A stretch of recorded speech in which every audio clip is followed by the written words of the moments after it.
السلام علیکم ورحمۃ اللہ تعالی وبرکاتہ۔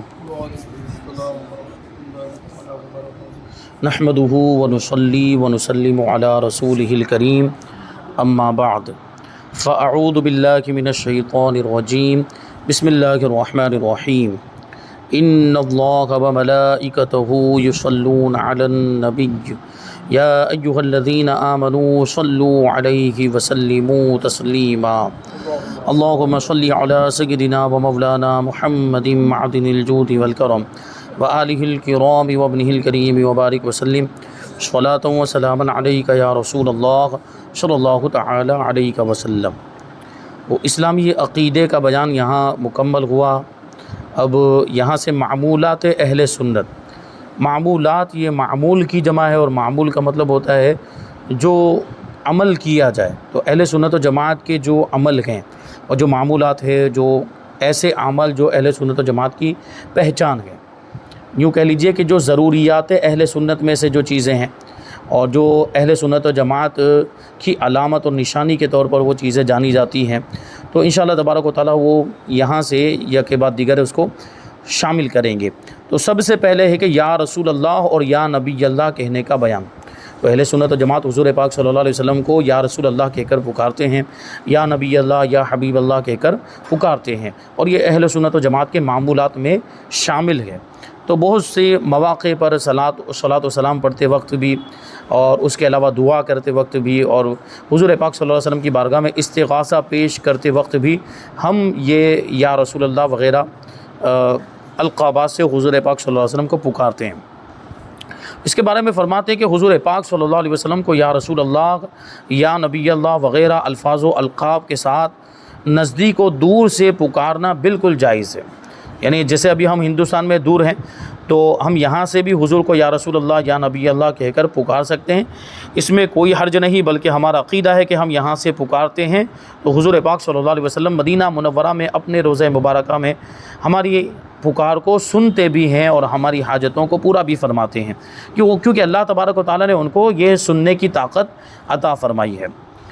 تو قریب سے بھی پکار سکتے ہیں، یعنی وہاں اگر کوئی روضہ رسول پہ حاضر ہوا تو وہ روضہ رسول پر حاضر ہو کر بالکل قریب میں وہاں سے بھی حضور کو یا رسول اللہ یا نبی اللہ کہہ کر پکار سکتا ہے۔ اچھا، دوسری بات ہے کہ یہاں پر آتی ہے، اب اس کو یہاں اس کے بعد تفصیل سے شامل بھی کریں گے کہ حضور پاک صلی اللہ علیہ وسلم کی زندگی میں تو پکارنا سمجھ میں آتا ہے کہ حضور سنتے تھے، حضور پاک صلی اللہ علیہ وسلم کی ظاہری وفات کے بعد بھی کیا حضور کو یا رسول اللہ کہہ کر پکار سکتے ہیں؟ تو ہمارا عقیدہ ہے کہ حضور پاک صلی اللہ علیہ وسلم حیات ہیں، زندہ ہیں، حضور کو آپ کی ظاہری وفات کے بعد بھی یا رسول اللہ یا نبی اللہ وغیرہ القاب سے پکارنا جائز ہے۔ یہ شرک نہیں ہے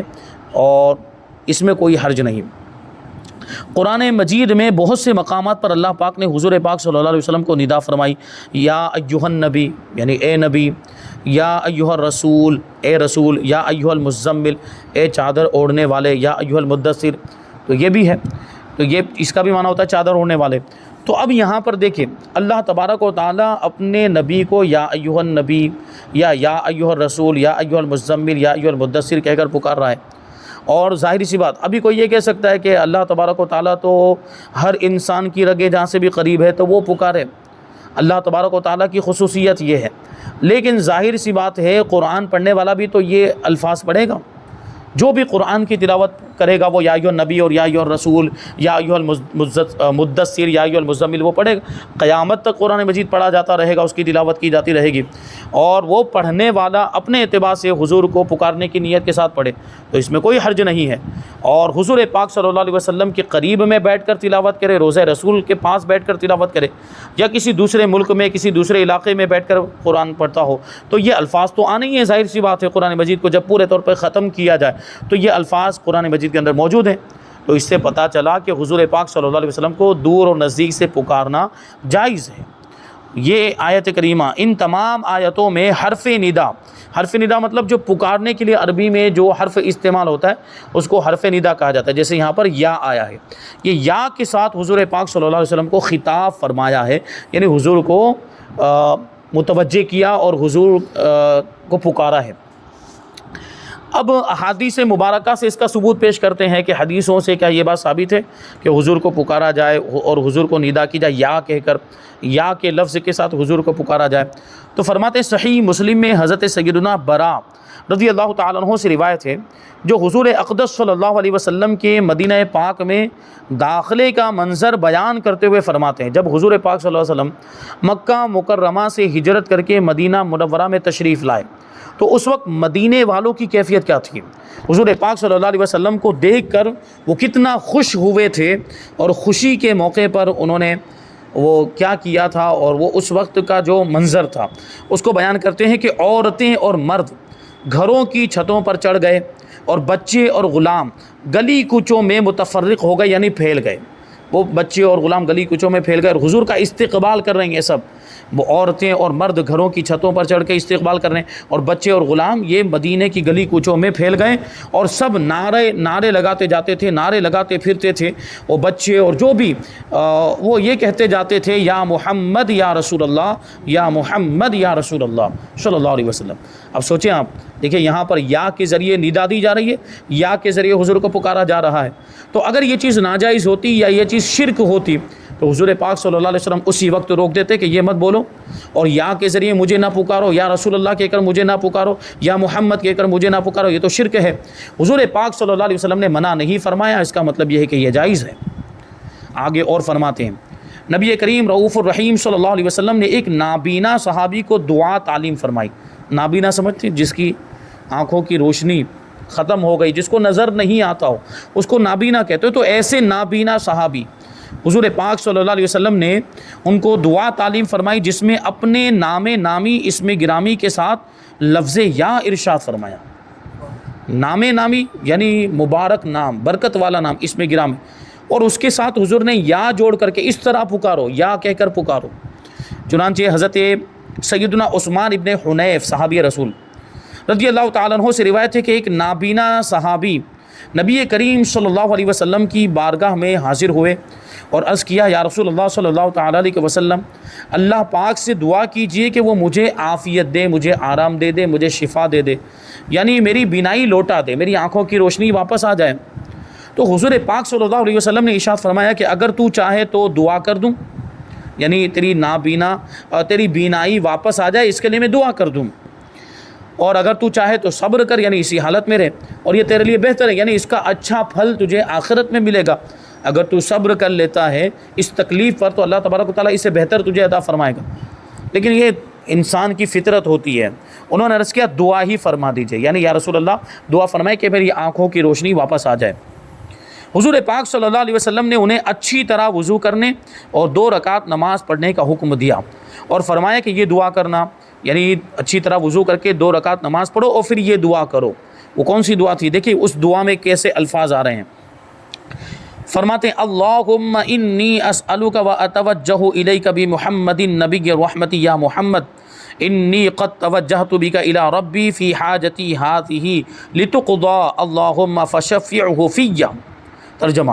یعنی اے اللہ پاک، میں تجھ سے سوال کرتا ہوں اور تیری طرف متوجہ ہوتا ہوں تیرے نبی محمد صلی اللہ علیہ وسلم کے وسیلے سے، ان کے ذریعے سے، جو نبی رحمت ہیں، جو رحمت والے نبی ہیں۔ یا رسول اللہ صلی اللہ تعالیٰ علیہ وسلم، میں آپ کے ذریعے سے، آپ کے وسیلے سے اپنے رب کی بارگاہ کی طرف،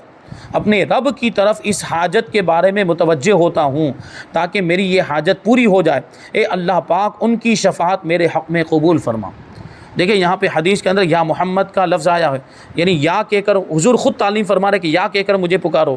اچھا، یا محمد یہ آئے گا حضور پاک صلی اللہ علیہ وسلم کے ذاتی نام کے ساتھ، یا کہہ کر ہمیں پکارنا نہیں چاہیے، اس سے منع فرمائے گا۔ یا محمد کہہ کر نہیں پکارنا ہے، بلکہ یا رسول اللہ، یا نبی اللہ، یا حبیب اللہ، ایسے القاب کے ساتھ حضور کو پکارنا ہے۔ یہ تو چونکہ حضور پاک صلی اللہ علیہ وسلم نے خود ارشاد فرمایا ہے۔ ہم جب بولیں گے تو ہم یا محمد نہیں بولیں گے، اس کی جگہ پہ ہم اس کو بدل کے بولیں گے، یا رسول اللہ بولیں گے، یا نبی اللہ بولیں گے، یا جو ہے کہ یا حبیب اللہ، جو بھی حضور پاک صلی اللہ علیہ وسلم کے القاب ہیں، تو ان لقبوں کے ذریعے حضور کو ہم یاد کریں گے۔ تو یہ کتنی پیاری دعا حضور نے تعلیم فرمائی، اور حضور نے خود ارشاد فرمایا کہ مجھے اس طرح پکارو۔ حضور خود پکارنے کا حکم دے رہے ہیں، اور اس کا مطلب کیا ہوا کہ یہ پکارنا جائز ہے۔ اگر یہ شرک ہوتا تو حضور پاک صلی اللہ علیہ وسلم کبھی یہ تعلیم نہ دیتے، کیونکہ نبی کبھی بھی شرک کی تعلیم نہیں دے سکتا۔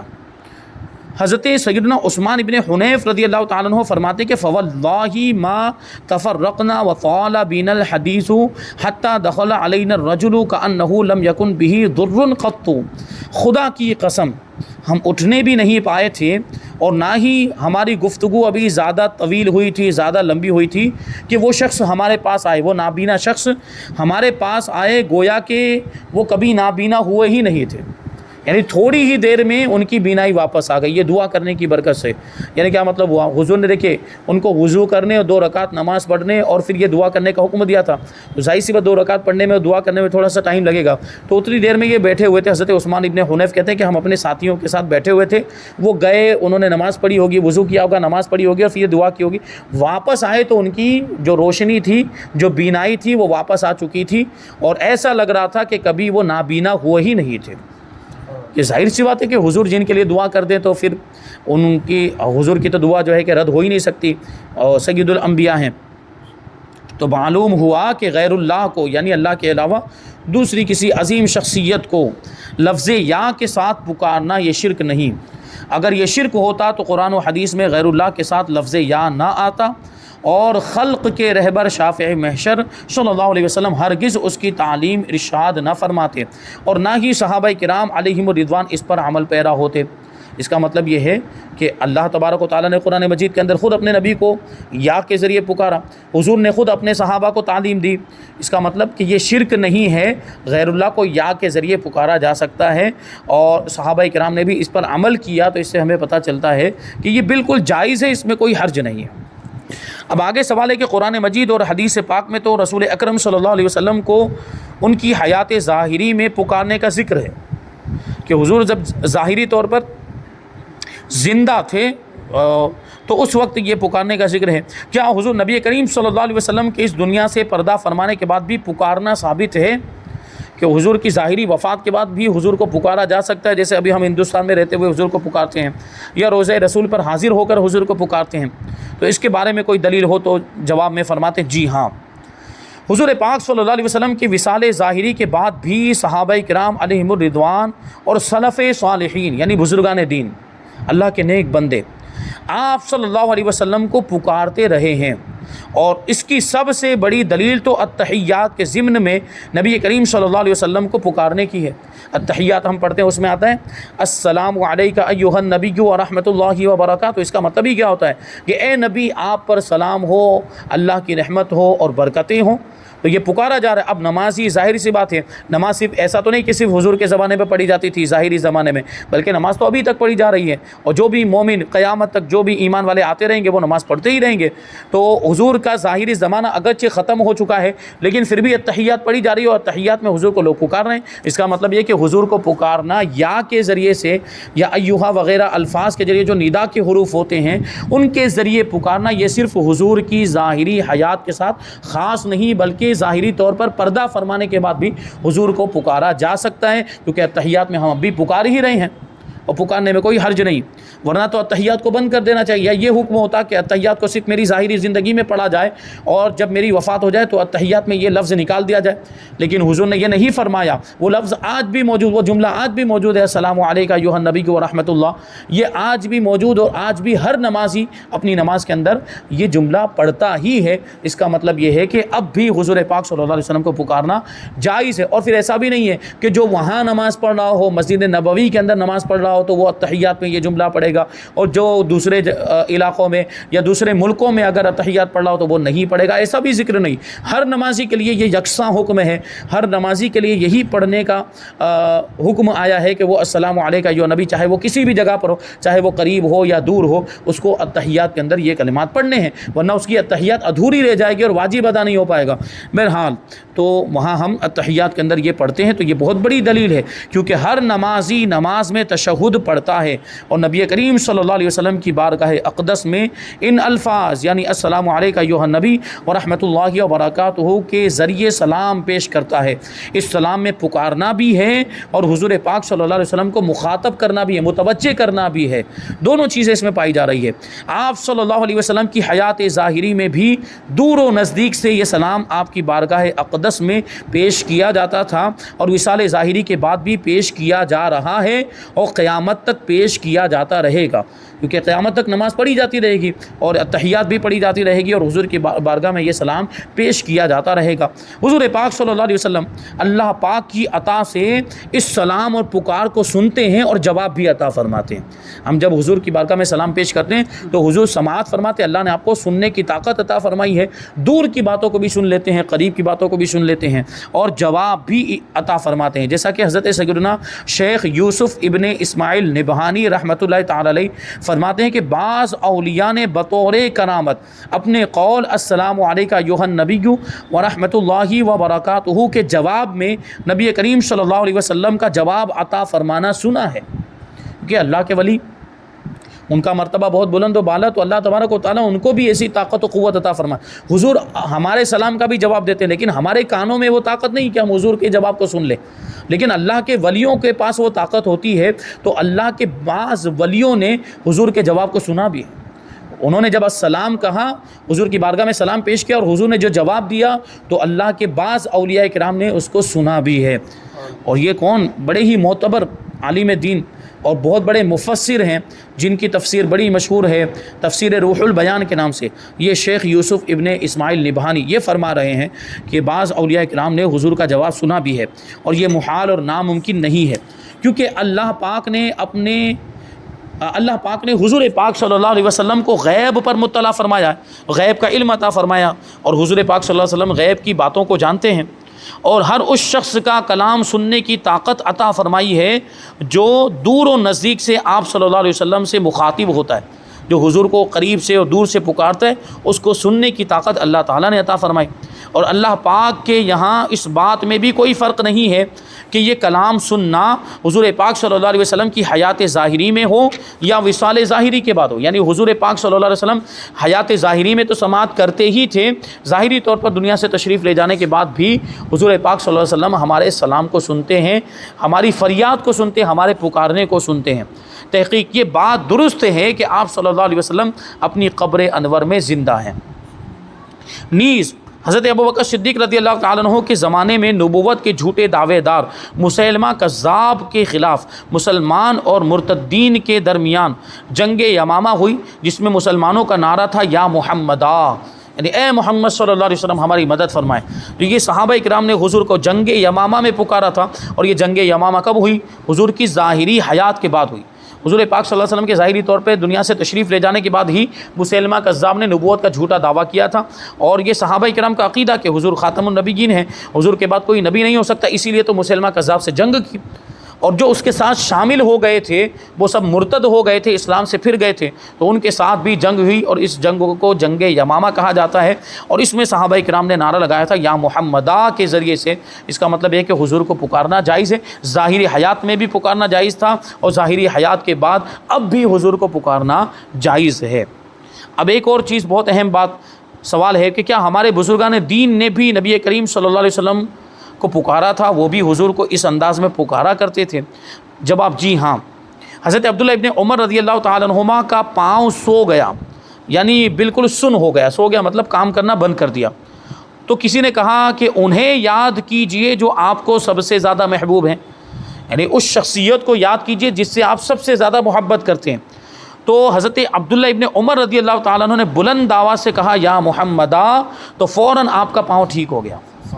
دیکھیے حضور کو پکارا انہوں نے، حضور کو ندا دی انہوں نے، تو اس سے ان کی وہ تکلیف بھی دور ہو گئی۔ پتہ کیا چلا کہ صرف اتنا نہیں کہ حضور سنتے ہیں، سننے کے بعد مدد بھی فرماتے ہیں، کہ فوراً ان کا پاؤں ٹھیک ہو گیا۔ شارح صحیح مسلم امام نووی رحمۃ اللہ تعالیٰ علیہ نے کتاب الاذکار میں اس کی مثل حضرت عبداللہ ابن عباس رضی اللہ تعالیٰ عنہما سے نقل فرمایا کہ حضرت عبداللہ ابن عباس رضی اللہ تعالیٰ عنہ کے پاس کسی آدمی کا پاؤں سو گیا،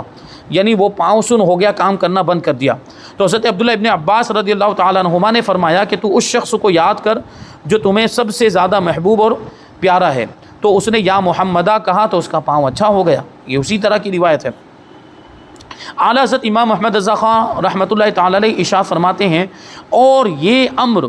ان دو صحابیوں کے سوا اوروں سے بھی مروی ہے۔ یہ جو بات ہے کہ حضور کو پکارا اور ان کی تکلیف دور ہو گئی، یہ صرف ان دو صحابیوں کے بارے میں نہیں، اور بھی دیگر صحابہ کرام سے یہ بات مروی ہے۔ اور صحابہ کرام کے بعد میں تابعین اور بزرگان دین سے بھی یہ بات مروی ہے، اہل مدینہ میں قدیم سے یعنی پرانے زمانے سے اس یا محمدہ کہنے کی عادت چلی آتی ہے کہ مدینے والے جب بھی کوئی تکلیف پیش آتی تو حضور کو یا محمدہ کہہ کر پکارتے تھے۔ فائدہ، اہل سنت و جماعت اہل حق کا یہ عقیدہ ہے کہ انبیاء کرام علیہم الصلوۃ والسلام اپنے مزارات طیبہ میں زندہ ہیں، انہیں روزی دی جاتی ہے، جیسا کہ حدیث شریف سے بھی یہ بات ثابت ہے۔ تو سید الانبیاء یعنی جو نبیوں کے سردار ہیں، ان کی حیات میں پھر کیسے شبہ ہو سکتا ہے، کیسے شک ہو سکتا ہے؟ اس لحاظ سے یا رسول اللہ کہہ کر پکارنے کے جواز میں کسی قسم کا شک کیا ہی نہیں جا سکتا کہ حضور پاک صلی اللہ علیہ وسلم کو یا رسول اللہ کہہ کر پکارنا یہ جائز ہے، اور اس میں کسی طرح کا کوئی بھی شک نہیں ہے کہ اللہ کی عطا سے حضور زندہ بھی ہیں اور فریاد کرنے والوں کی فریاد سنتے بھی ہیں، اور اللہ کی عطا سے مدد کرنے پر بھی قادر ہیں۔ تو ان تمام باتوں میں سے کوئی بھی بات خلاف شریعت نہیں، سب جائز و درست، اور علماء حق کی تصریحات سے یعنی ان کے بیانات سے ان کا جواز ثابت ہے، یعنی ان چیزوں کا جائز ہونا ثابت ہے۔ اور بعض انکار کرنے والے اس عقیدہ حقہ ثابتہ سے غافل ہونے کی وجہ سے بھی انکار کرتے ہیں، ان کو پتہ ہی نہیں کہ یہ عقیدہ قرآن و حدیث سے ثابت ہے، یہ عقیدہ بزرگان دین کے صحابہ کے عمل سے ثابت ہے، تو معلوم نہ ہونے کی وجہ سے اور انکار کر دیتے ہیں، غفلت کی وجہ سے انکار کر دیتے ہیں۔ اور بعض جانتے بوجھتے عنادن انکار کرتے ہیں، یعنی ان کو معلوم ہوتا ہے کہ قرآن و حدیث سے یہ عقیدہ ثابت ہے، لیکن عنادن سرکشی کی وجہ سے وہ انکار کرتے ہیں اور فضائل مصطفیٰ صلی اللہ علیہ وسلم سے چڑھتے ہیں۔ اللہ پاک ایسوں کو ہدایت نصیب فرمائے۔ بہرحال یہاں پر تو ابھی یہ کچھ باتیں ہوئیں، اور بھی بہت ساری باتیں کہ کیا لفظ یا کے ساتھ دور والوں کو بھی پکار سکتے ہیں، نیز وہ دور سے سنتے اور دیکھتے ہیں یا نہیں جن کو پکارا جائے۔ پھر یہ ہے کہ وفات کے بعد بھی مقبولان بارگاہ کو، جو اللہ کی بارگاہ کے محبوب بندے ہیں، ان کو یا کے ساتھ پکار سکتے ہیں، یعنی حضور کے علاوہ اولیاء کرام کو جو ہم پکارتے ہیں، اور اولیاء کرام کو بھی جیسے یا غوث المدد ہم کہتے ہیں، تو اولیاء کرام کو اس طرح یا کے ذریعے پکارنا یہ کیسا ہے، اور کیا وہ مدد کرنے پر قادر؟ اللہ کے ولی مدد کر سکتے کہ نہیں کر سکتے؟ اور بھی بہت ساری چیزیں ابھی اس چیپٹر میں باقی ہیں، انشاءاللہ یہ ساری باتیں آئندہ دروس میں ہم شامل کریں گے۔ اللہ تبارک و تعالیٰ کی بارگاہ میں دعا ہے کہ جو کچھ بھی بیان ہوا اس پر ہم سب کو عمل کرنے کی توفیق عطا فرمائے۔ وما علینا الا البلاغ۔ السلام علیکم۔